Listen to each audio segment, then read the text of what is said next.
We've just spent an hour with Cathy "the Bitch" Brown, who is a former women's boxer who I guess was the first female to be crowned British champion. She's got a bunch of titles to her name. She writes for Men's Health magazine. She's sailed across the Atlantic. What did you think of Cathy? So much fun. I did not expect that, because if you look at pictures of her, she's quite intimidating looking, at least. And I thought she was going to be quite masculine and dominant, and she wasn't. She was just warm and friendly and bubbly and feminine, and she had a lot of interesting things to say. I really liked her. If I didn't know that she had boxed before, I wouldn't have known. If Exactly. you just meet her, if I had met her at a party. But you know that she had a good energy about her, for sure. Yeah. And she's actually been to a Killing Kittens party. Yeah. But that's another story. For another day. So we're sponsored by Audible. Yes. And last week we had Robert Greene on the show. You can get any of his books, including Mastery and the Art of Seduction, if you go to audible.com/London Real. It's actually audiblepodcast.com /London Real. Okay. And you can get that book free, either Mastery or 48 Laws of Power, all for free if you just sign up there. And Or Arnold's book, which you love. yeah, I still have to recommend the Total Recall book. Man, it's just intense. And now that I think about it, it's like 20 hours long. So like for me, 10 days, it kept me entertained, which is pretty good value, for just like one audio file. So anyways, check it out, audiblepodcast.com /London Real, and enjoy the show. Enjoy.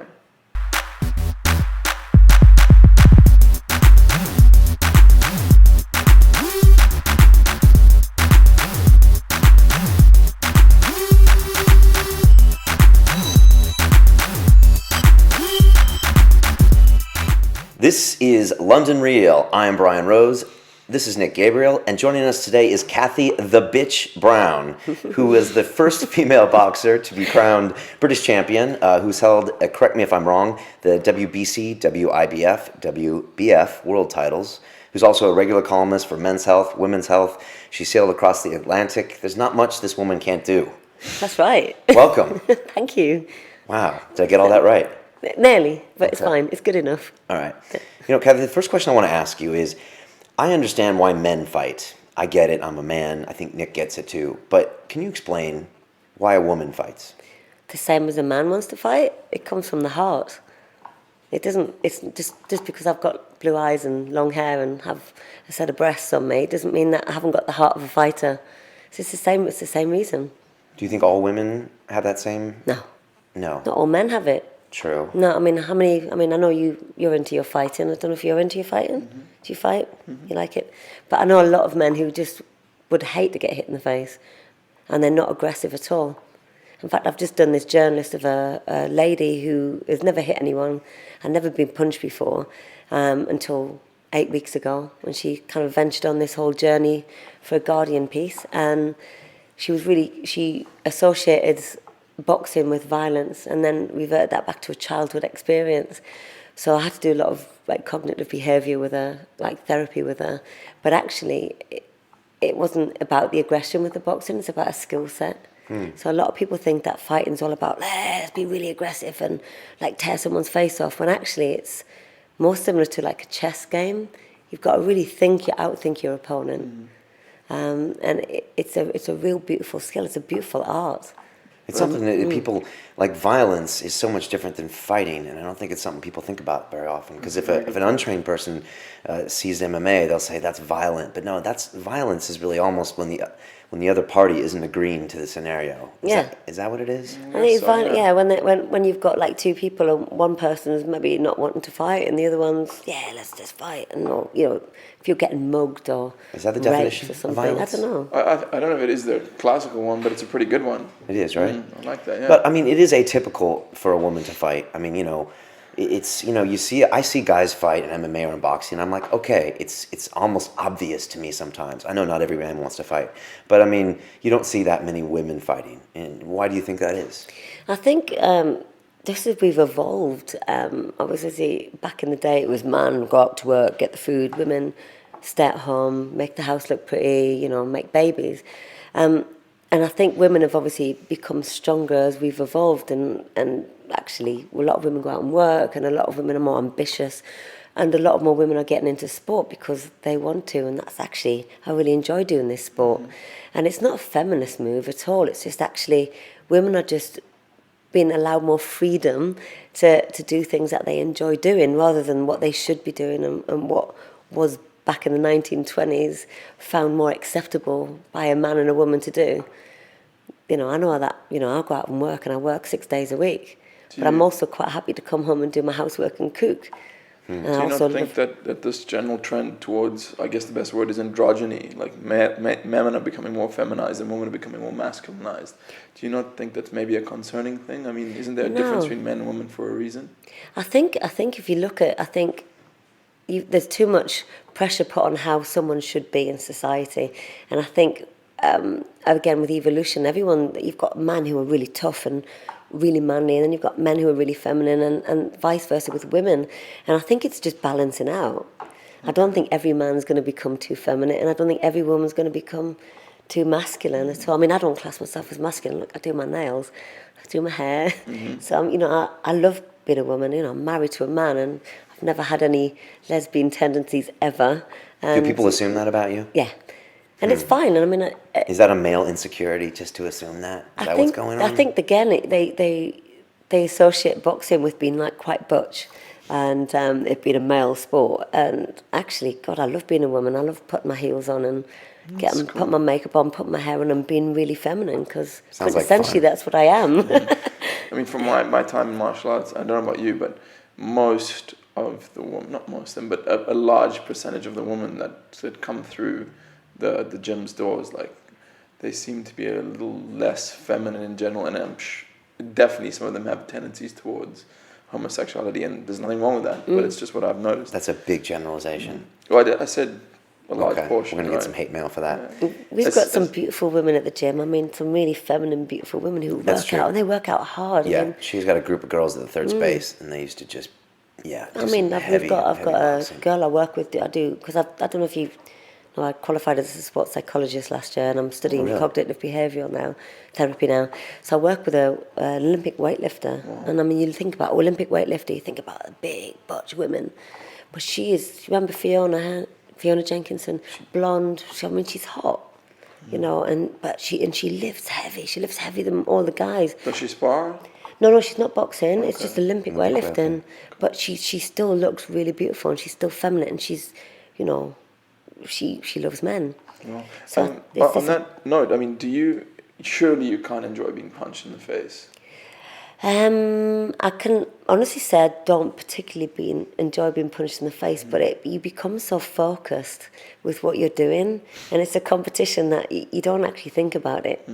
And once you get punched in the face a few times, you kind of get used to it. It brings your awareness right into the moment. Right? And you become a warrior, internal warrior comes out. So yeah, you don't shy away. I think if you're scared to be punched, obviously I wouldn't have been able to fight as well as I would have done. It's funny because in boxing you really have to stay in the pocket really to be effective, and so you really have to be ready to take a punch. Yeah. And a lot of people that train other martial arts and go into boxing, they realize that boxers, more than anything, know how to take a punch. And I've got some shots on my website of me taking some shots, and is your face getting all like deformed? It is. I've got one like that, and my head's all stretched out, and it's like loads of slaver coming out of my mouth. That's amazing. And it's one of my favourite shots. One of my favourite shots is actually me getting punched, because my neck, you can see all the muscles have gone. There's nothing like having your bell rung. It's just such a crazy experience. I mean, I've never been knocked down. I've never been on the floor. Yeah. I mean, I've been out on my feet a lot. Really? And like just gone and carried on. How do you know you're out on your feet? Just you don't remember what happened? You don't remember what happened. I've got quite a few fights that I've gone at the back of the change room and did I win? What happened? Oh my God. Who am I? To this day I can't remember some of my fights, like from, I don't know, one from about round 7 onwards to round 10. Seriously? Yeah. My first martial arts coach, he had this saying, which was higher consciousness through harder contact. And his whole thing was like, when you get punched, that's when you're the most awake in your life. It brings you into the now and into the present very fast. And into your nose. Yeah. Do you miss fighting professionally? So much. I mean, it's took me 6 years to actually get my website together and actually sit and watch all my boxing videos, because I was scared to watch them. Right when you're still fighting? No, when I'd finished, because I Okay. think I was so heartbroken that I had to stop. And Why did you have to stop? because I've got neural damage in my neck from being punched a lot. Really? Is it concussive damage or neural damage? I've had, after one of my world title fights in Germany, it was a pretty much toe-to-toe fight. I had 9 different bleeds in my brain, and I had to have a brain scan before that I could fly back, and I was just being sick. I was just vomiting everywhere. And What, the it took day me after or the night of? Or the night of, That's and not then a the good day sign after. when That's No. not cool. And I had double vision for like about 2 weeks, and I had migraines, and I was seriously concussed. And I think with just you're taking the blows, and as much as you got to keep your chin down, there's an element your neck just gets damaged. Yeah, and yeah. So my spinal cord's been damaged with constant. Jesus. I don't Is that know why what to say. was that why you had to quit? That's or- why I had to quit. And even on my last fight, the physio had said, "Like this, Cathy, you can't fight anymore after this because it's going to be irreversible." And what did you say, or how did you? I just did got you one more accept fight in that? me, and just come on. Which is standard for fighters. I mean, it's like telling an actor not to go to the show anymore, right? I was like, It must what do define mean? you. Of course, yeah. And he said, look, so he came and he injected painkillers into my neck, and my wrists were gone as well. And so I had painkillers injected 10 minutes before the fight in my wrists and in my neck. Wow. Is that legal? Yeah. Yeah, in Germany. At No, least you this didn't pull was him. in England, so Okay. yeah. Did you see? I've watched videos of you. Jesus Christ, Cathy, you're quite a brawler. Yeah, I teach quite technical boxing to everybody. So like the 2 girls I've just had fighting were just fought technically beautiful. But I think it's because I could take a shot. And so I used to all the girls were much bigger than me who I fought. Okay. Taller, Taller. yeah. Okay. I'm quite just short and stocky, whereas they were tall and skinny. Like if a man your size who hasn't been trained in boxing or martial arts gets into the ring with you, you'll just fuck him up Yeah, six love, without a right? shadow of doubt, yeah. That's so cool. Even someone who's not my weight, who hasn't been doing anything, I'd fuck them up, yeah. That's fucking cool, dude. What was your favorite shots? Were there like big overhand rights? No, or left hooks. Left hooks to the body or to the face? To the head. To the head. I okay. broke my hand On someone's head. once. Yeah, I did. When I moved from trainers, I was training with one guy who wasn't looking after me, and I moved to Adam Booth. Yeah. David Haye's trainer. So, and he taught me how to hook properly, because normally they'll teach you with your hand up like Right. that, whereas boxers hit like that. 'cause It's you better get more like that? power. Really? Yeah, you've got more power. You use your bicep more. This is too high. This is more solid. Okay. Someone told me when you have your arm like that, you put your shoulder into it more. Not true? Not true. Okay. Okay. You got to use it from the hip anyway. Okay, interesting. But I underestimated the power that Adam had created with my shots, just by changing that movement of the hand to there to there. And the first fight with Adam, I chucked this left hook into this girl's head, boom, and I just felt my hand go boom. And it's because I didn't have a tight enough grip. Did it Because I knock her just out at least, underestimated. She was like all over the place, and then in between rounds, I said, I think I've broken my hand. And he's like, right, we'll pull the fight. I was like, oh, no, maybe I've just sprained it. It's fine. Did it hurt? Was it stinging pain? It was killing. Oh, it was killing you. And then I was like, there's no way I'm pulling out this fight with this girl, because I know I can beat her with a broken hand. It's like, it's that mentality of that fighting mentality. Dude, how 'Cause cool is this chick, bro? Because you train every day to I'm training every day to fight. So I'm never backing down from anyone. My husband's 6'4", and I tell Do you think you could take him? yeah, I do, and it's stupid because he can fight, and I'm just like, yeah, I'll take him, because I will. I'll fight until I can't do anymore. Yeah, I have so. that feeling about you for sure. So my hand went, and then luckily, because I'd hit her so hard, she didn't kind of want to stand there with me much anymore. So she was on her back foot all the time and finished the fight and won it. But my hand had just, my thumb was just hanging off. Did you still throw punches with that left? Yeah. Just light ones? And I was just chucking it in. I just thought, what's the worst that can happen? she didn't know? No. Okay. No. And then my trainer at the end of the fight, they would take the glove. I was like, oh, careful. He's like, I broke my hand. He was like, you told me it was all right. I said, you told me not to speak about it again, so I didn't. Have you, and I know you've seen it, so I'm going to instead ask what your opinion was of $1 Million Baby. Okay, it was good until it just got a bit overrated. Fine, she sort of got injured and she was in hospital, and obviously it was a bit of a turnaround with that, but then it's like she lost her leg because because she was lying still, and then her family came and tried to take all of her money off her, and then she tried to kill herself by biting her tongue off, and it just got a bit extreme, and then it Is kind that in the of. movie? Yeah. She lost her leg? Yeah, Yeah, and she had to have a leg Didn't pay attention amputated, to man. that It was part. ridiculous. she bit her Okay. tongue off, tried to swallow her own tongue. Yeah. Jesus. Bro, that movie's dark, man. It was good, but it just got a bit over the top for that, and it kind of ruined it because it was all, you know, it was great at first. Did you like the training? Was it accurate? Training was or- really good, and Okay. you know, she was really trying to please Clint Eastwood, and you know, whatever his name was in the film, I don't even know. But there, it just ruined it. The ending was just like, oh god, this is just ridiculous. Hey, Brian, have you seen a boxing film called The Boxer with Daniel Day-Lewis? I have seen it a long time ago, but I haven't seen it recently. And everyone says he did such a great job of moving like a boxer. You know. That's something about boxing which I'm in such admiration of, is if you look at a high level boxer, just shadow boxing, man, it's almost like dancing. They are so balanced and composed and graceful. It's just incredible. It's a It is. mastery. It's a graceful sport, and is. everyone thinks it's, that's as you said earlier. It's not aggressive. It's so graceful. It's a sweet science, You're right? gliding around the It's- ring. It's an efficient movement sport. I think it's something I never grasped in my boxing training is that you need to be really efficient, and if you don't, you're going to get tired. Right? You also need to be really relaxed, Right. which also seems quite contradictory because you know you're hitting someone, but the more relaxed you are, The more power you can generate. yeah, and you just move around the ring, and the more clarity you have of your mind because you're just nice and relaxed. Do you have something that pushes you through those fights? Like, do you have something deep down that you're angry at, or do you remember, or anything that gets you through? Or in your mind, now that you're into cognitive behaviors, if you look back at yourself, do you like, this is the reason I am this way?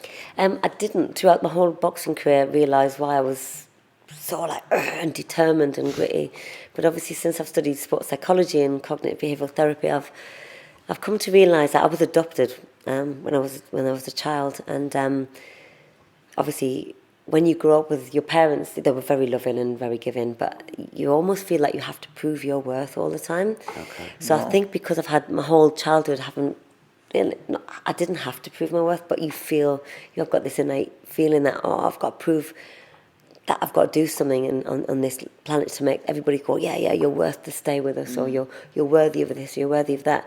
And I think that was my drive element. And I mean, for years I used to argue that I think it comes from my genes, and because my genes are Scottish, and both my natural parents are Scottish. And I read a book called Bounce by Matthew Said. He's a sports journalist. Okay, I don't know. And it's about 10,000 hours of positive, purposeful practice. And I'd read his book because we were having this lecture from him at the gym, and I was going to argue with him, going, look, this is how I am. Like, my mum and dad that brought me up on into sport, they're the most placid, quiet people you would ever met. I'm totally polar opposite to them. Wow. So it's definitely from genes. So this is where it comes from. And reading his book, I was actually it's not. It's a drive that comes from within, from something else that's just driven me here, rather than, I'm aggressive. It's just, I think, feeling of having to prove myself in something. And then I was in a violent relationship when I was younger, and had really bad domestic violence issues. And I started speaking for Refuge Domestic Violence charity back last year. Right. And I started speaking about obviously what I went through when I was like 16, 17. I got raped pretty badly, and I think I turned that into, I want to be able to defend myself in case this happens again. And I think just the mixture of this drive and this sort of other reasoning for me to be able to protect myself in case anyone was to ever attack me like that again. And they both went together like, ducks to water, and I became really good at boxing.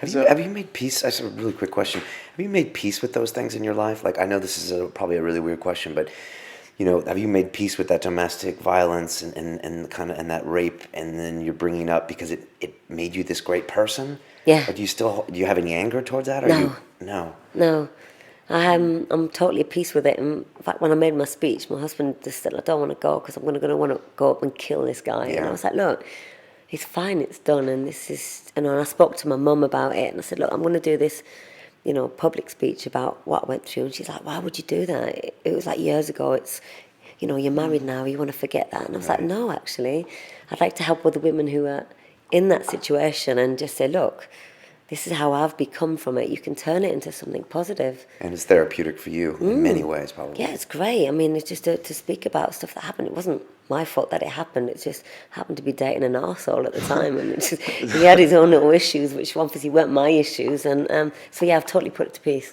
So hypothetical scenario. It's one night in a bar or a nightclub, and a woman and a man get into an argument, and the woman hits the man. Do you think the man has the right to hit the woman back?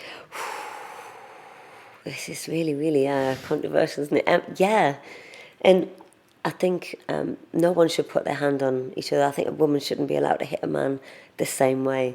Okay. I think a lot of domestic violence the other way around is pushed under the carpet because obviously men are too embarrassed to talk about it. But I still think it's wrong if a woman should put his hand on a man. I think he should restrain her, and I think he should maybe call the police about it and kind of deal with it in a more adult manner. What do you, Brian, like, let's say you were in a bar and like something happened, there was an altercation, and a woman gave you a clean, straight right to the face. What would you do? I didn't know. Yeah, a woman that you didn't know. Well, I would slip it and come back with it. You slipped the question too, motherfucker. That's true. No, I don't think you can justify retaliatory violence. You just can't, Yeah. Now, what would I do? I mean, I personally don't really have an issue necessarily if a guy punched me and punch him, or if a girl, I still find that aggression that's just not acceptable. Okay. Some girls think it's okay to kind of punch because they know they're safe, and I don't believe in that. But yeah, that was a random question. Yeah, I'm starting to wonder, like if you raise a child in too nice of an environment, do they turn out to be these boring people? A total pussy. My upbringing was so boring. But these events happened to you, and that made you this interesting person. True. And that happens with so many people, because they had something in their childhood, made them exceptional in some way or obsessive. Yeah. Or Well, there's whatever. that quote by Nietzsche, which is, you have to have chaos in your soul to give birth to a dancing star. And I think it's true. I think what you said is totally true. If you have a perfect life and a perfect childhood and upbringing, you're not really going to set the world on fire in any way, are Well, you? maybe you will. Yeah, I mean, I don't know. I think some people might find the most smallest of things quite stressful and quite of an impact on their life. So it's hard to say, because obviously things that have happened to me have happened to other women that I've spoke to, and the effect that it's had on them has been really detrimental, even down to just, I was talking to a woman the other day that she was adopted and she just couldn't deal with it. And I said, look, she goes, how do you deal with that? I'm like, well, I don't. I just accept it. It's just how it was. They couldn't bring me up at the time. So I think in ratio, it's hard because you might go through like something really small in life. I don't know, you might get hit by a car, and that might just have this devastating effect on you for the rest of your life. Yeah. Whereas someone else might deal with it totally different. So maybe, I don't know. Is that just choosing not to be a victim, do you think? Maybe, and I think so. Some people's chaos might be someone else's. What's this? Not chaos. That's at all. definitely true. Yeah, so it's hard to be able to define what someone has to go through in life to be interesting, I suppose. I wanted to know, if you started your career today as a female boxer, when did you start? How old were you? It was late, But right? I was late. I mean, I started kickboxing when I was 22, and I did that for 6 years. And then I got my pro boxing license when I was 28. 28. So if you started now, do you think that the business of female fighting has progressed along significantly to make your career different? Because I know a lot of times in your fighting career, you had to pay to get opponents to fly in to fight you. I mean, Seriously? because you... Yeah, I had to pay. I had to sell enough tickets to pay for opponents to fly over with their trainer and accommodation, and then put money in the promoter's pocket. That's even worse than being a jiu-jitsu fighter. Yeah, it's like one notch below, right? You have to sell over £5,000 worth of tickets. I had to sell my soul to all my friends, and Wow. just getting this Daily Star with my boobs out covered in gloves, and it's I had to really push it. You're a promoter, basically. You're kind of promoting at the end of the day. So it's kind of, I had to really... Now it would be different because with the women in the Olympics for the first time this year, I think women would get more sponsorship. I never got any sponsorship. Whereas now I think companies would be less afraid to go, yeah, I'll sponsor a female boxer. Everyone's like, oh, I don't know, I don't want my company tainted with a woman fighting. So I think they've still got your dinosaur ways. I mean, it's the UK. I mean, if you go to Germany back in '98 when I was starting to fight, it was huge. A female boxing? Yeah. Really? I mean, the girl I fought, Regina Hammett, she got paid $500,000. Are you Really? serious? She's the face of fitness first. She's she's loaded like David Haye is. And what happened? Did you beat her or what? No, what I did but not actually Officially. I mean, I put her down. She got back up, but she got the standing neck count. They didn't score it, but she had the world title. Would it have mattered if you had won? I mean, as far as from the sponsorship point of view. No, it wouldn't have. Right, and that's... No, and it give me more drive to succeed. I think a lot of days now the male boxers are given a silver spoon, and because they like Ricky Hatton and Amir Khan and even David Haye. And I mean, I love David because he's a really good friend of mine. But things are just given to them so easy that they haven't got that drive anymore. They're making so much money. And easy how? As in they get the right fights at the right time, They've or got they're the so right blessed fights. because they can get these sponsors and things. They've got the sponsors and they've got the payment from each fight that they get, that they don't even have to work. I mean, throughout my whole boxing career, I was working full time because I used to be a forensic photographer, so I used to photograph dead bodies for the police for a living. Isn't that crazy? And I give it up to when I got my professional license, so I could work in the gym, so I could be able to earn money and train, and it would just make my life easier. Do you miss a good crime scene? Oh yeah, I'm addicted to Criminal Minds. I mean, and you'd see like a CSI. dead body in pools of blood, and you would take pictures of it. People hacked Did it smell bad? Off. Stunk.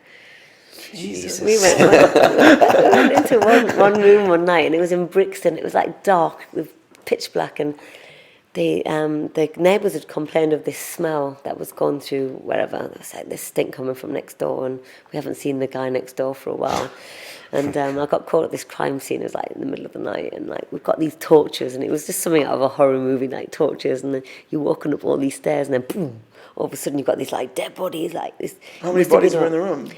How many? How many bodies were in the room? Just one. Oh, just one. But he's like 20 stone. His body had just started like melting out of every orifice, covered in maggots, and it's like, wow. So yeah, right, and you just got to photograph this with like torches, and you've got your flashlights, and wow. And then they've turned him over, and he's farted because obviously he's full of air, and we're all laughing, and because you have to have this like quite sick view. You have to laugh, right? We're laughing, you dirty bastards, you know. I remember a buddy of mine. He used to work in a mortuary or a morgue. I can't remember what's the difference between those two. They're the same. And I mean, he got so desensitized to it that him and his buddies would they'd like arrange the bodies in these macabre positions. Like this one guy had been in a motorbike accident, his head been taken off his shoulders, so they like sat him down and put his head under his arm, and then had like another dead dude sitting with his arm around. And I was like, dude, this is pretty fucked up, bro. These are like dead people. And he was like, you get used to it. You have to develop a defense mechanism of some sort, because it's, you see some horrible stuff. But I think I was so fascinated. You go into a crime scene and you're just like, wow. I mean, in all honesty, how difficult is that job? I mean, besides the overcoming the grossness of the whole thing, I mean, surely it's just pointing the camera and taking... It's actually a really easy job. It sounds easy, yeah. Did it pay well? No, it was really bad, really bad. But I earn more now doing personal training. Fair enough. Because my mum's like, why didn't you go back to it? Because my mum was devastated that I'd given up my job with the police as a forensic photographer to become a fighter. She was like, because they're like middle class, they're really quiet. Mum, if you said like, this is red, she'd be like, oh yes it is, because she wouldn't want any confrontation. It's really mad how I've turned out, but because she's really quiet. And why have you done that? Why have you given up your career? You've got a degree in photography, you've given up this amazing career to fight. And they never came to any of my fights because they just didn't relate on any level. But yeah, it's what is the state of female boxing today? I mean, I'm talking about it like it's advanced, but has it? Yeah, I mean, not in this country again. Nicola Adams has put it a little bit on the map, so we've got more amateur women coming through. Okay. But I just don't think the promoters are going to get on it, the professional promoters are going to get on it. What about the States? The States is massive already. It is. Yeah, it's huge. Who fights? I mean, are there... Everyone fights. You've got Layla, you've got Muhammad Ali's daughter. Is she still fighting? Yeah. She's a good fighter as well. Okay. You've got, it's huge in Germany, it's huge in Italy. Just not here. This is here. Who, in your opinion, is the most technical or the best boxer of all time? Who? In your opinion, is the best? My opinion? Mike Tyson. Really? Just because, and we've all got our personal opinions, but I just loved his passion. And, he used to cry before he used to go into a fight, because he felt so strongly and he was scared and his nerves and... He was an animal. He was just brilliant until, unfortunately, his trainer died. And then he got left to the rat race of the promoters who are all about money. Is it a tricky game, the fight game? with promoters and everything? I mean, David Haye and Adam Booth seem to have maneuvered their way quite well in taking ownership of their brand, and they don't seem to be victims to promoters. No, they're not, and they just didn't want to bow down to anybody and, you know, get shafted up the arse by any promoter, because that's what they do. It's all about money and who can I make more money from, and, you know, who can I get television rights from. And David and Adam have played it really well, because they're just like, look, you sign our contract the way we want to do it or nothing. And David's got so much power and so much talent. He just hates training. Okay, is that it? Yeah, he just hates training. He always looks in great shape. He's in great shape, but he just hates it. He finds it really laborious. He's just like, oh. I guess it does get old after a while, right? See, I don't know. Not for love you. training. No, I love it. It's fun. Yeah. What do you think of the state of heavyweight boxing, David, his career, all that stuff? I thought the Chisora fight was just a joke. Okay. I can't stand Derek Chisora. I just think he's arrogant, and he's, you know, when you go over to another country to represent the UK, you don't just go and spit in people's face. That's just rude, you know. And I just think, you know, David should have accepted his defeat by Klitschko gracefully, without going on too much about his broken toe. He did have a broken toe, but it just got overhyped, and because it got overhyped, it made David look a bit silly. And I just think obviously that was just the media just focusing on it. But yeah, it's difficult. I mean, I'd love David to get another fight with the other Klitschko brother. Will That's that the only happen? reason he's. Well, hopefully. That's like the last fight left. There's not Yeah, many fights there's left unless no you get point this in him going back Chisora nonsense. It's kind of more of a sideshow than anything, Yeah, right? when you've got like Audley just Harrison and don't- people like that. it's Yeah, a I just waste don't of space. find men's boxing very interesting. I mean, I'm a big fan of the MMA and UFC, so for me, that's just much more exciting. And when I watch two heavyweights go 12 rounds, for me, I don't get as excited about it. It's unfortunate, and I love a good MMA. boxer, and I love a good boxing fight. I just don't see him very often. Well, MMA has taken over boxing now. It's people are just so hyped about MMA. What do you think about MMA? I love it. I think it's great. I mean, I've been out to quite a lot of shows, and it's a massive skill set, because you've got to be able to fight on the floor. So you've got to be able to do stand up, and then you've got to be able to do on the floor. You saw what happened to James Toney, right? No, I didn't see. Yeah, he tried to fight a couple of years ago against a really good mixed martial artist, and it's just, I mean, you could just see that He was just taken off his feet in Yeah. the first 5 seconds, and it was over. So it was, yeah. He didn't even get a chance to swing, because the guy was like, why should I take my chances trading with Tony? We do. I mean, if I was going to fight someone who's really good on their stand-up, it's like take him to the floor straight away. Let's just get Have him you down trained there. jiu-jitsu at all? No, but I want Why to. I am, not? because I'm gonna do it. I will. I You had am. the third space. You had great resources at the third space. Yeah, no, one of them's left. Chris has left now, so Yes, yeah, yeah. he's left. David so. Haye trains some jiu-jitsu. He's tapped some guys Does out. he? Yeah. And I used to wrestle with Adam a lot. We used to practice like trying to choke each other out. It sounds really sexual, doesn't it? We used to practice choking each other out. No, if you train jiu-jitsu, it's not. I don't know. It's kind of like I think when I was boxing as well, we had such a strong male team, and it was like I was obviously the only female that you've got. You know, I used to go off to Miami with the boys and share a room, and You would go with them. yeah, I used to love it. Oh, I used to love my job. Wake up in the morning with 5 boxers with their tight underpants on, making you eggs. I'm just like, what can I ask for? Sounds awesome. That's probably why I I'm box just anyway. trying to Nothing think to what do the with equivalent for us would be to go away with a ballet team or something. Maybe. Was the training good in Miami? I've seen Oh, it footage. was brilliant. of We David used to training. we used to sprint on the beach in the morning, get up at 6, do our sprints, go home, have eggs, and go back to sleep again, wake back up, go for life. It was just brilliant. Did you get some nice, like, ex-Cuban coaches and a different way of looking at boxing down there too? No, because Or I not was still necessarily? training with Adam when Adam still came with us out there, so we were Okay. still working with Adam. Okay. But it was just great to go and check out all these, gyms, and I had to go and I can't remember her name now. Rob, is it Duval? Melissa Duval. Her brother was a boxer who fought Roy Jones Jr. and I can't remember his name at the moment. But I went and sparred with this girl. She was like much heavier than me, and had to go into the ghetto of Miami and spar in this really horrible boxing club. But it was wicked. Wow. There's a weird phenomenon that's happening lately in MMA, and there's a female mixed martial artist named Ronda Rousey. She was actually a bronze medalist in judo in the Japanese Olympics, but she has now just been signed to the UFC as the first female Brilliant. ever. And Dana White's just said if they have her first fight's going to be for the title, since she has it, and it's going to be the main event. of an entire UFC event, you know, which brings millions in pay-per-views, millions, and they just said it. And she is an extremely exciting fighter. I mean, she's just doesn't quit. She's finished all of her opponents by armbar in the first round, and I love her. And it's just amazing to me that that they're going to be, you know, headlining events. I just wonder what you think of that. I think it's absolutely fantastic. I mean, I think women getting into sport in general and just being respected as a sports person rather than, oh, what's that woman doing boxing for, MMA for? This is a sports person and who's got as much talent as a man. You know, they're the same. It's, I think if you look past the sex and just look at their skill and their technique. I think for me, it's I hear you and I completely agree with you, but I always, when I see women fighting, I just see them losing that softness. Like, you know, if a woman takes a huge shot to the chest, you know, like a man's got a pectoral that like protects his chest, whereas a woman's got this like soft tissue, you know what I mean? Like breast tissue. And it's kind of like the softness of woman, to me, doesn't lend itself well to fighting.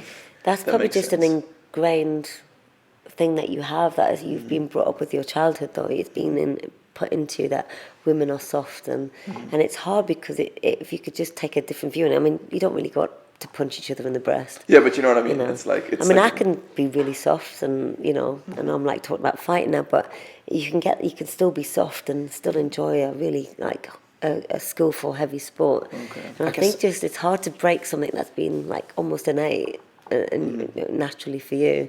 Well, I guess the thought that I have in my head is if like. Did we have a guest in here the other day? Yeah, it was Emma when she said that men aren't nice to look at. Men aren't aesthetically pleasing as women. Naked, yeah, women are. Oh, that's naked. bullshit. No, men are beautiful to look at. But Really? my point Naked? is like, Yeah. like if you look at the female form, you can see, okay, this thing has been designed to like bring another soul into existence, and But this thing would fight for its baby in the wild. Yeah. for sure. But but it's unlikely that back in the day it was fighting as much as the man was fighting. Like the male was going out and killing the saber-toothed tiger or whatever it was. I think it's conditioning. I think also when I understand what you're saying, Nick. I don't necessarily agree with it, but I must say when I see women with like huge black eyes and like blood and lacerations on their face, for a man I'm used to it from watching MMA, but for the woman I have that extra like, oh, it's just a little harder to watch. But I do love watching women's mixed martial arts because for me, men like, what do? They want to fight each other. So for me, men going into MMA is for me a little obvious sometimes. But when I see women, it's like these girls have gone above and beyond their natural tendencies of society, and so they're there to mean business. And so when I see a girl fight in Strikeforce, I go out of my way to watch it. And that's why Ronda Rousey sells fights. I think she's also very skilled. She's a personality. But I find it more interesting than watching two random dudes. Okay.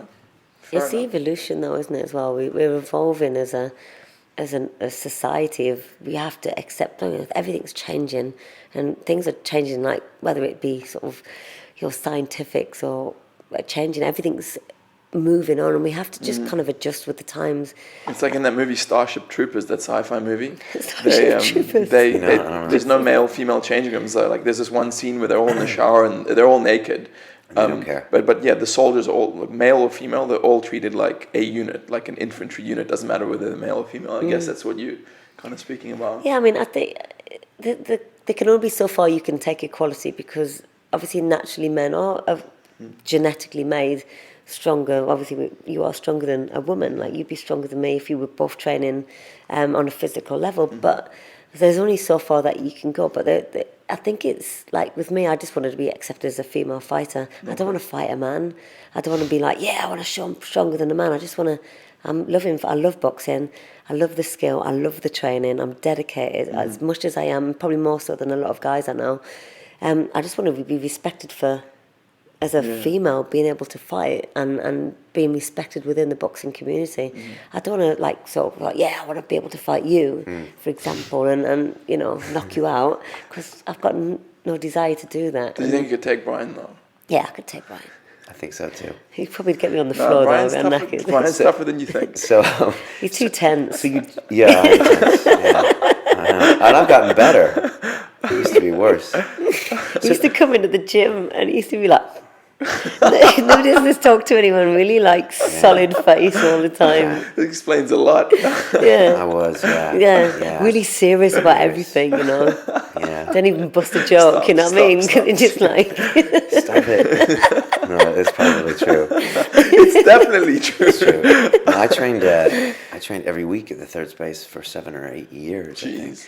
Every week? Every week, yeah, maybe usually Saturdays and Sundays. And I would box with Chris, and then we train jiu-jitsu afterwards. So everything was serious. I though. took it very seriously. Yes. I think you take everything seriously, man. Yes, I think I do. That's probably why you're so successful. I'm just trying to turn that into an asset, not a You have to get liability. it balanced, you see. I'm really serious Yeah. about stuff, but you know. I'm trying. Yeah. Yeah, this show is helping. Well, you're from So- America, aren't you? Yeah, Yeah. that's why. It's American. Maybe. You're from America too, huh? No, I'm from South Africa. Ah, sorry. Yeah, you would know. So you can't fight anymore. How do you find new things to do that you enjoy, that really challenge you? Because nothing can challenge you like a fight. Nothing Or changed. can it? Why don't you go into a war zone? Yeah, I mean, I'm constantly striving for things to do. I mean, I studied sports psychology, so that just keeps my mind occupied. I'm studying cognitive behaviour therapy. I've done the Charles Poliquin 1 and 2, so I'm constantly doing education stuff. I've had a couple of white collar fighters fighting. Is that fun? I loved it so much. Okay. Teaching them, training them. Yeah, and You trained up some guys? to I've trained one guy at the beginning of the year who did really well, and then 2 women Okay. who fought last Friday. White collar women boxing. Oh, how that must was get great. the fans must like that. Yeah, it's just that most trainers are really lazy. So the girls that they were fighting had like fights before and been training for years. And the skill set, and I'm just saying that I'm an incredible coach, but I am. Yeah, their skill set was really, really outshone the other girls by like heaps. Because normally white collar fighters, I'll go to all these clubs and the guys are like, yeah, just get in and do a class. Whereas I really focused on their skills and their head movement and their foot movement and got them really into the whole sort of boxing skill, and I got so engrossed into it and then so engrossed at the sports psychology side of it with them that I was totally drained after the fight because I'd given them my all. Because I can't just train you and they just won? train a little bit. Yeah, they won. Was it hard to watch?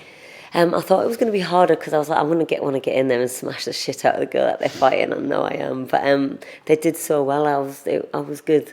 What psychology what's a base psychology that you try to tell them to walk into those fights with? Knowing that the amount of hard work that you've put in, I think a lot of people feel like they're naturally good at stuff, and no one's naturally good at anything. But I think if you look at the hard work that you've put into something, and whilst I'm training them, I give them some.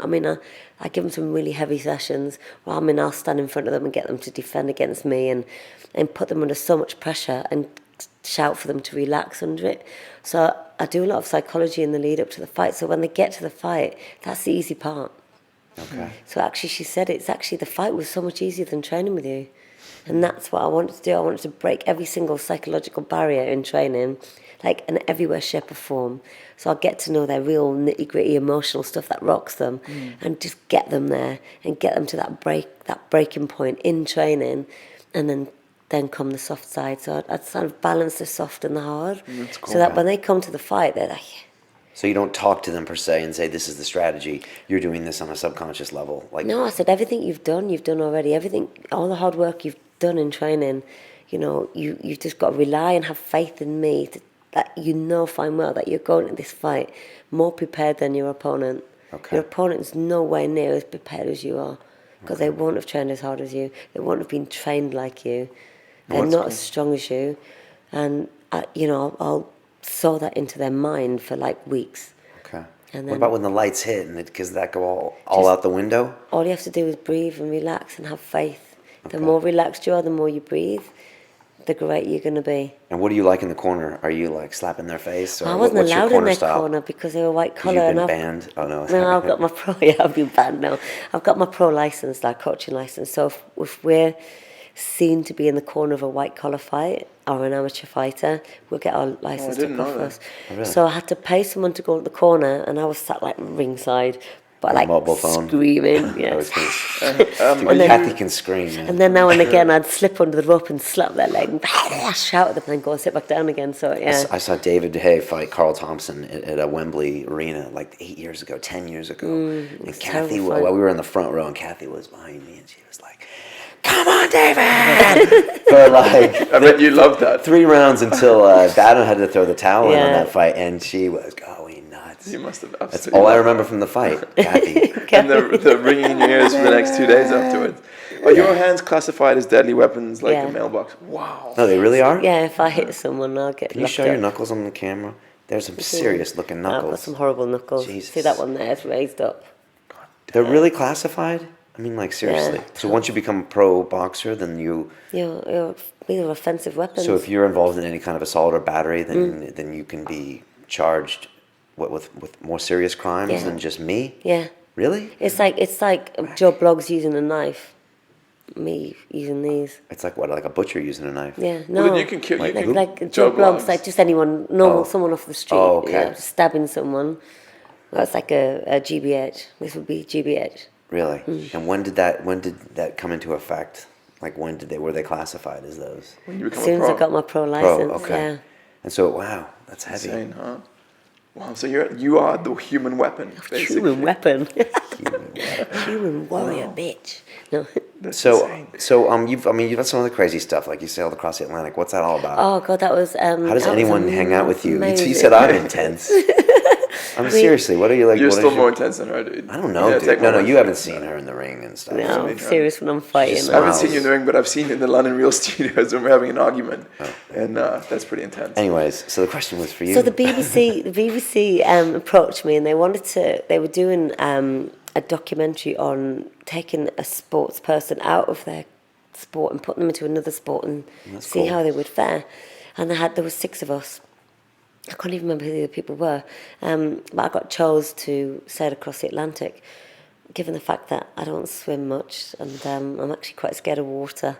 And so they trained me up for 4 months. I went down the Isle of Wight and did sort of the BT Global Challenge, and I took part in the Volvo Baltic race and did. So this wasn't solo sailing. This was with a team. No, there was a team of 4 of us, Okay. and it was a gutted out 60-foot yacht. So there's no beds and no cabins and no luxury like champagne decks. And Did you enjoy the training, or did you not like sailing? it was really hard. Sounds hard. 'Cause it's cold and it's wet, and it's like I hate water, and they like chuck you in. Sounds and, amazing. I don't like sailing. and Really? it's really Not in hard England. work. I mean, it's It is hard like work, right? solid, There's- and it's like you're cold, You don't man. get to hit anybody.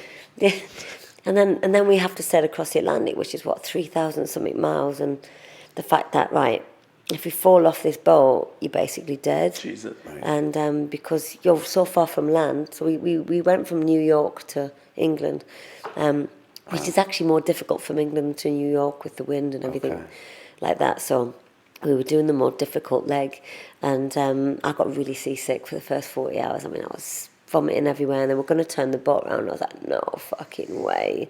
Just let me lie down let me have a shift off, because you did 4 hours sleep, 6 hours work. So you'd be like 4 hours just on this bunker full of water, and then you'd all switch round. And Do you get more sick when you're sleeping? More sick inside? because when you would get up and you were tired, and then the boat was just banging, the weather was terrible because we'd hit this really good weather, sort of low pressure. I think it's low pressure, I can't even remember now. And it pushes you, but the boat was just like coming out the water and banging for like ages. So I was just being sick. I said, let me just lie down for let me have a shift off. And I left shift off and I drunk and I didn't move for like 10 hours.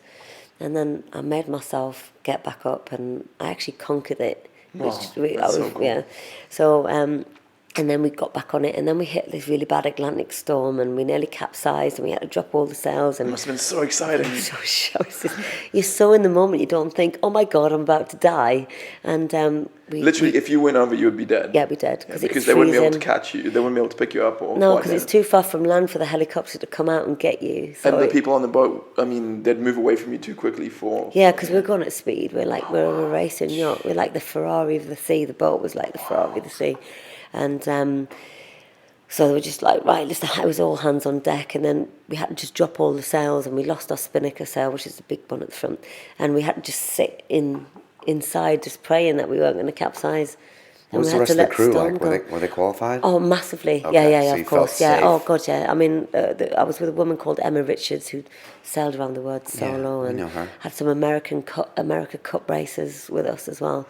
Okay. So we had a solid team. I was blessed, and yeah, it was an amazing experience. And I had so much time to reflect because even though you're racing, you spend a lot of time just sitting.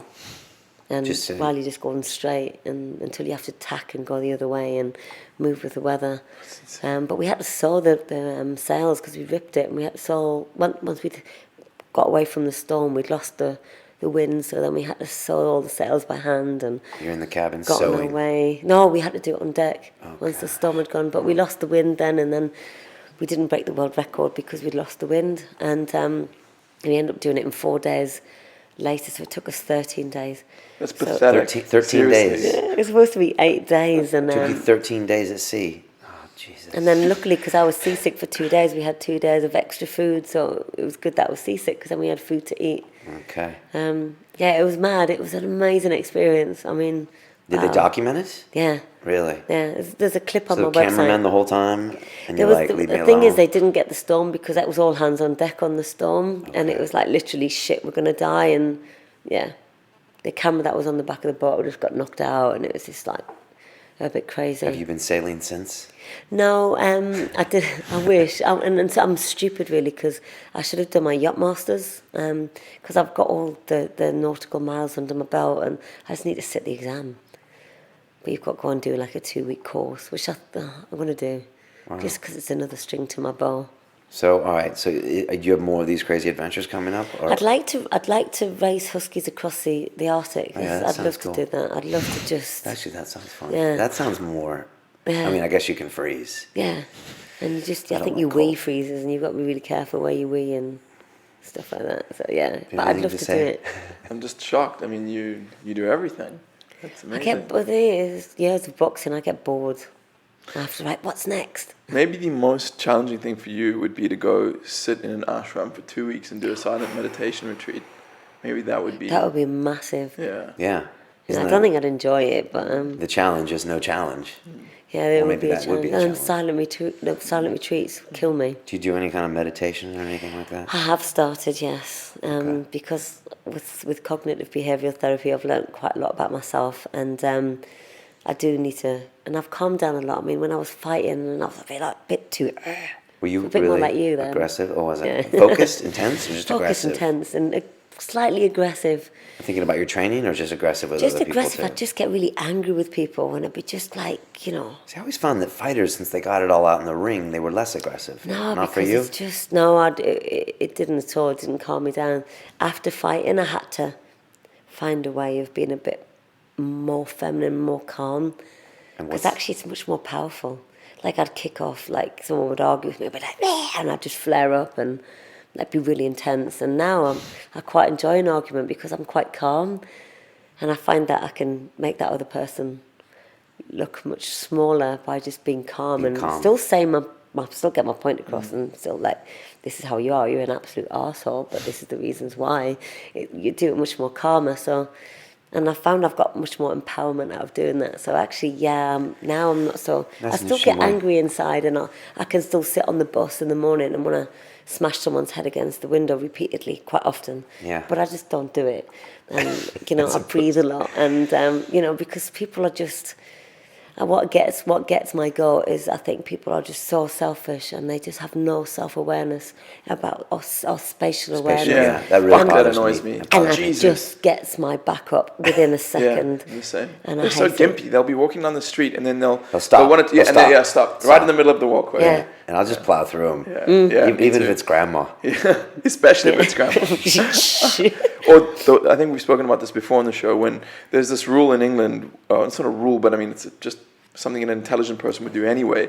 Is when a busy train stops at the platform. If you're waiting to get on the train, you move out the way so that the people who are get getting off. off the train can Yeah. get off. Yeah. And these gimps, I don't know what's wrong with them. I don't know if they developmentally delayed or something, but they stand right in front of the doors and they try to elbow their way on. It's crazy. Dude, it's So both of you for this. Yeah, I'm with you. It's the one thing Totally. that pisses. I don't know why it just pisses me off more than anything. Oh, I do want to elbow everyone in the face and So it's public transport mostly. public transport and For I spatial. just, I don't know, especially like there was a guy in the bus last night and I don't get on the tubes anymore. Why is Why? that? You're scared you're gonna snap and kill someone. I started getting panicky when it stopped in tunnels. Really? I started getting really claustrophobic and I'm like, it's a control thing. I want to get out now. Can you imagine the story, the headline, like a tube breaks down, and tube breaks down, ex-woman boxer kills 7. I can see it. I can see it. For deadly weapons. I would thought as you get older, you would find a way to get calmer and find a way around that. I think it's you're in the tunnel and you're underneath. It is scary. If you think about it, yeah. I just never Yeah, think about it. and stupidly, it's now ingrained in there, and I will deal with it at some point. But so I travel on the bus, so then you've got all these idiots, and the guy last night was listening to his music on his phone out loud, and I just wanted to just go and just grab his phone and throw it out the window. Yeah. The bus behavior is much worse than the behavior on the much tubes. worse. And the chairs are really small on the bus. Yeah. I hate them. And everyone just acts worse than they would on the tube. Most people are pretty well behaved on the tube. The bus is for peasants, bro. Yeah. I hate it. Hey, shut up, man! I get on the bus. Don't That's start right. that. No, but you said about the yelling thing, and I'm a firm believer. If you ever see somebody on a mobile phone yelling, they are the person with the less power. Yeah. If They've lost it. They've lost it. Anyone screaming, it's because no one's respecting them at their normal tones. They have to increase it. That's an So interesting point. it's actually a sign of weakness. They're feeling they're losing their power and their control, so that Even though I do yell sometimes, but yeah, We all do, but we're all. I mean, I'll shout now and again. I'm not completely perfect, and now and again, it'll just go. But majority of the times, compared to how I used to be, I'm much more calmer. Cathy, if you had to make a phone call to like the 25-year-old Cathy Brown and give her a bit of advice, what would you tell her? I'll probably tell her to chill out a little bit. Just chill out. We had someone on yesterday, and he said the exact same thing. Like, just Because I was just too. And I would. In what way? I just, and in fact, I would tell myself to love myself a little bit more, because I didn't back then. You kind of develop as you get older, self-love. You have to, and because I think you're just too cruel and too hard to yourself for your entire life, and then when you get to a certain age, you're like, gee, I've got to start liking myself, man, and because I think you try to be how other people want you to be when you're younger, because you want to fit in, and then I think you get to that age where you're like, you know what, this is how I am. I don't give a shit who likes me. And if people just don't like me, that's just how life is. And so I've become more relaxed in that sense that I'm actually myself more now than I was at 25, because you put all this sort of mask on. Were you hard on yourself at 25? Yeah, I was really hard on myself, and I put this mask on all the time, and I just wasn't chilled enough. And the fact going, this is how I am, and I think you want too many people you want too many people to like you when you're younger, which is ridiculous. So yeah, that's what I would say to myself when I'm 25. And the mask was like the tough girl mask, or the I'm not going to tell you my emotions mask? I'm not going to tell you my emotions mask. Okay. I would just be this hard girl.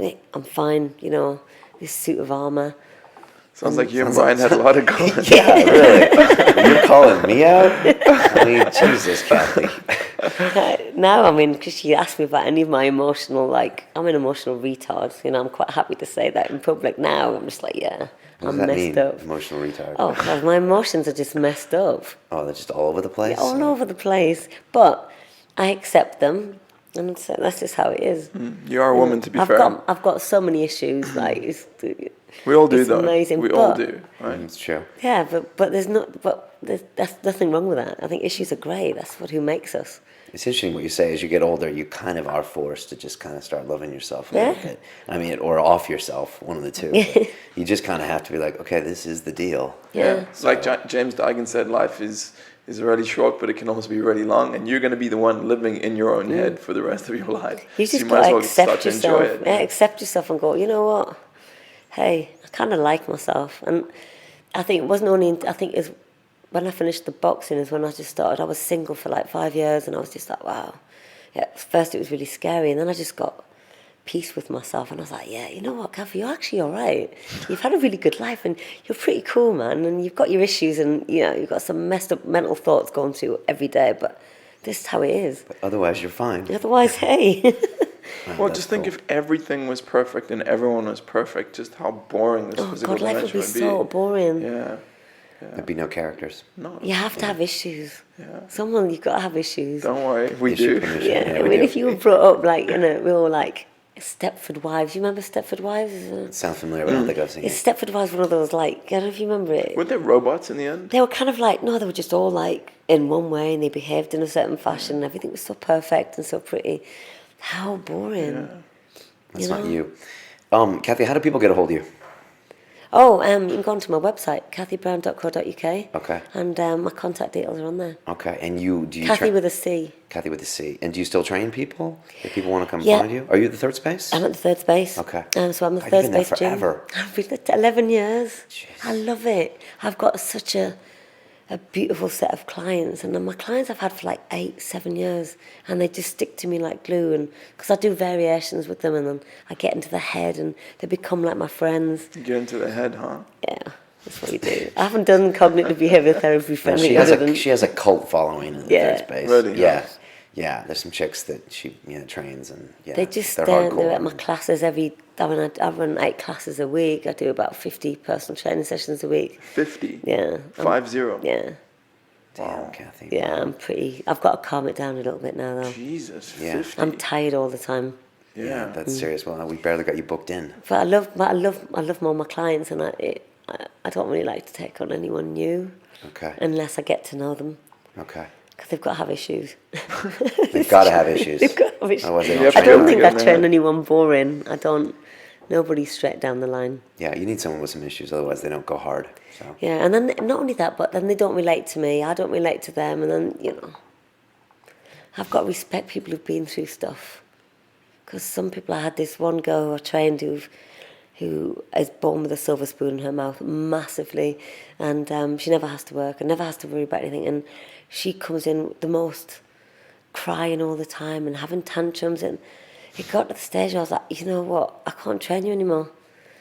I said, I've got no respect for you whatsoever. You're actually coming here crying about the fact that your boyfriend's took you to Gourmet Burger Kitchen instead of some like posh restaurant, and this is your only issue in life. I can't train you It's a anymore. London problem. Do you know? And we've just been at this lecture from. I've dated that girl before. Yeah, shit. So what did she say?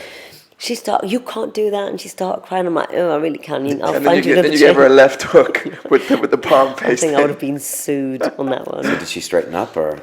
And I dropped her. you I dropped don't her. train her anymore. No, Okay. no way. I just can't deal with. Yeah, fuck that If you bitch. come in and you're having a breakdown, you know what I mean, about something real, then I'll, but no, All right, well- she'll break down about something. What the If you're a hell? pansy with a silver spoon in your mouth, do not go to Cathy Brown. No, sorry. But anyone else can check her out there. And Kathy, thanks for coming on. Yeah, thanks It's so been an much. absolute fantastic. pleasure. That was like more fun than Nick and I have had in a long time. Yeah, it was very cool. Oh, I thought the Killing Kittens one No, would have been better than this me. was very, very good. Oh, This is good. one of the best. Yeah, that was interesting. This is fun. Oh, good. I'm pleased. All right, well, until then. It's about the journey. All right, thanks, guys. Welcome to London. Technology, and they kicked our butts. Powerful people, whether it's power, seduction, war, mastery, 50, they take a step back and they get angry in the moment like I do, like 50 does, and they take a step back and they go, oh, wait a minute. Maybe I'm the fault. Maybe I caused this problem. Or maybe